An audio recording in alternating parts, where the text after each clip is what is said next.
80% des femmes et jeunes filles exposées au harcèlement sexuel en milieu universitaire ivoirien.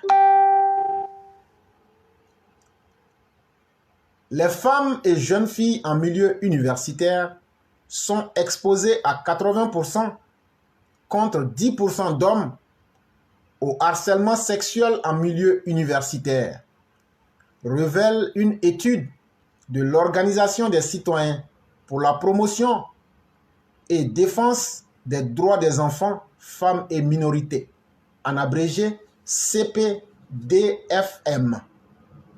Cette enquête, menée en novembre 2022, était intitulée « Enquête qualitative sur le phénomène des violences à caractère sexuel », en abrégé VACS, en milieu universitaire ivoirien, cas du harcèlement sexuel à l'université Félix Houphouët-Boigny.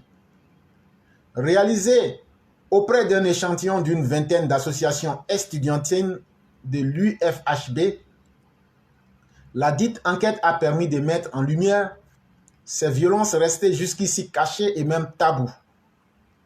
En ce qui concerne la perception du harcèlement sexuel et de sa différence avec la drague, les étudiants ou étudiantes ont dans l'ensemble une bonne connaissance à ce niveau, car 100% des interrogés, que ce soit féminin ou masculin, établissent clairement cette distinction en faisant ressortir la notion du consentement, apprend-on du document.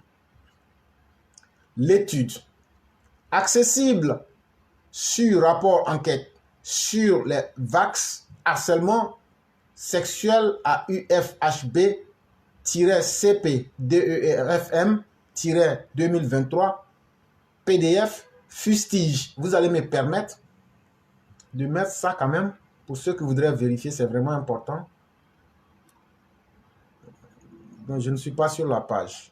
Ok. Mais de toute façon, je mettrai après le lien. Et donc, le document fustige les syndicalistes et enseignants comme les principaux agresseurs ou les prédateurs sexuels sur le campus universitaire, respectivement à 40% et 30%.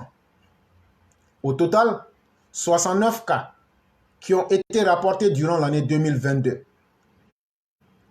Devant l'inexistence de mécanismes de prise en charge des victimes au sein de l'université Félix Houphouët-Boigny, 95% des associations estudiantines interrogées qui l'attestent, le silence demeure malheureusement la règle d'or.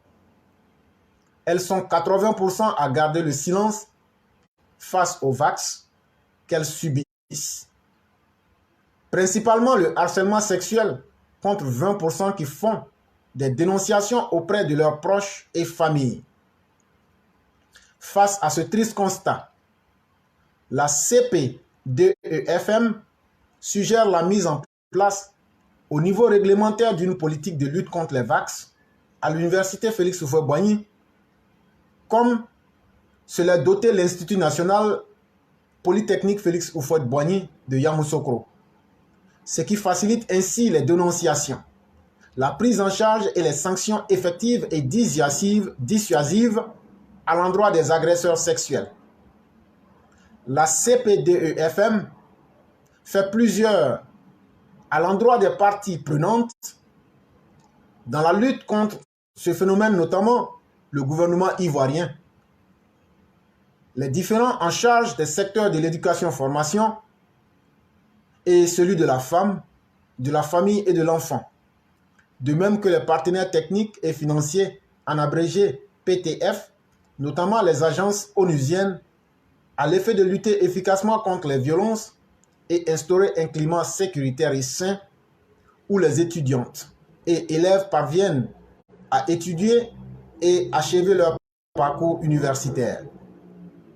En vertu de la ratification de la Convention pour l'élimination de toutes les formes de discrimination à l'égard de la femme, le CEDEF, du protocole de Maputo et des lois internes, notamment la Constitution ivoirienne de 2016, l'ONG demande à l'État ivoirien de s'assurer et de veiller au maintien de l'ordre, de la discipline et de la sécurité des étudiantes dans tous les campus universitaires de la Côte d'Ivoire, notamment celui de l'Université Félix Houphouët-Boigny de Cocody.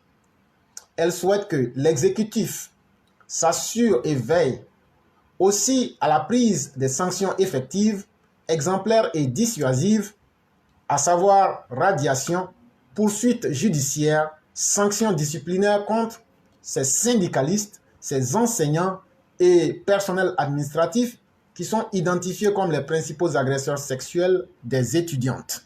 C'était une note de l'AIP, Association Ivoirienne de Presse. Et là, ici, il faut comprendre que, chers parents, nos enfants sont très jeunes. Quand ils vont maintenant à l'université, ils sont extrêmement jeunes. Pour la plupart, aujourd'hui, on retrouve des enfants de 16 ans, 18 ans déjà à l'université. Imaginez une gamine de 16 ans ou de 18 ans ou même de 20 ans à peine à l'université. Et malheureusement, comme nous sommes dans un monde où le mal existe, les prédateurs sexuels, les agresseurs sexuels sont là et ils abusent de nos enfants. Mais ce n'est pas un phénomène aussi qui est limité aux filles. Et même le cas même de la montée de l'homosexualité, un jeune garçon qui est manipulé, et voyez-vous. Et donc il faut vraiment, je dis merci à cette ONG qui a fait du bon travail. C'est vraiment extrêmement important. Et il faudrait que tous nous nous impliquions afin de pouvoir mettre fin à ce drame-là. Et je le dis sincèrement, si votre fille vous rapporte qu'elle fait objet de violences sexuelles, n'hésitez même pas à poser plainte contre la personne. Et si vous avez besoin de l'appui de notre plateforme, comptez sur nous. Même si vous n'avez pas d'avocat, pour pouvoir mettre ces personnes en face. Moi-même, là, je vais payer les frais d'avocat. On va condamner ces criminels, qui qu'ils soient. Parce qu'à un certain moment, l'enfant de quelqu'un, là, c'est son avenir aussi. Quand tu vois quelqu'un, il se promène quelque part, et puis c'est pas n'importe qui, il est étudiant là. C'est quelqu'un, depuis le jour où il est né là, si l'enfant est garçon ou femme là, depuis le jour où il est né là, le monsieur ou la maman ou les parents se sont occupés de la personne jusqu'à la personne va à l'université. Toi parce que tu es enseignant à l'université, toi parce que tu es dans FESI, ou bien tu es dans un petit mouvement stupide d'étudiants, vous harcelez ces personnes-là. Vous ne vous dites pas que ces personnes représentent l'espoir de certaines familles. Vous ne vous dites pas que ces personnes aussi peuvent devenir l'espoir du pays. Il faut détruire ces personnes-là. Moi, je souhaiterais, je ne veux pas de plainte ou de complainte. Il y a quelqu'un qui m'a fait harcèlement sexuel, j'ai posé plainte contre lui. Je n'ai pas un avocat.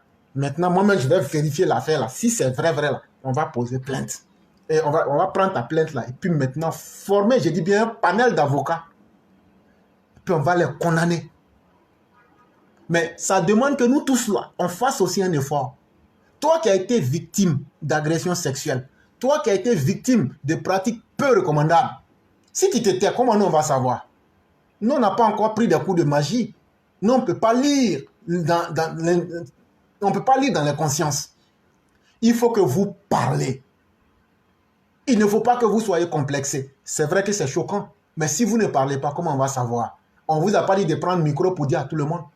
Mais au sein de votre famille, là, quelqu'un qui peut vous aider là, à lutter contre, dites-lui. C'est de ça aussi qu'il est question. Le silence ici est le plus grand danger et le plus grand mal que nous faisons nous-mêmes en nous taisant. C'est vraiment important.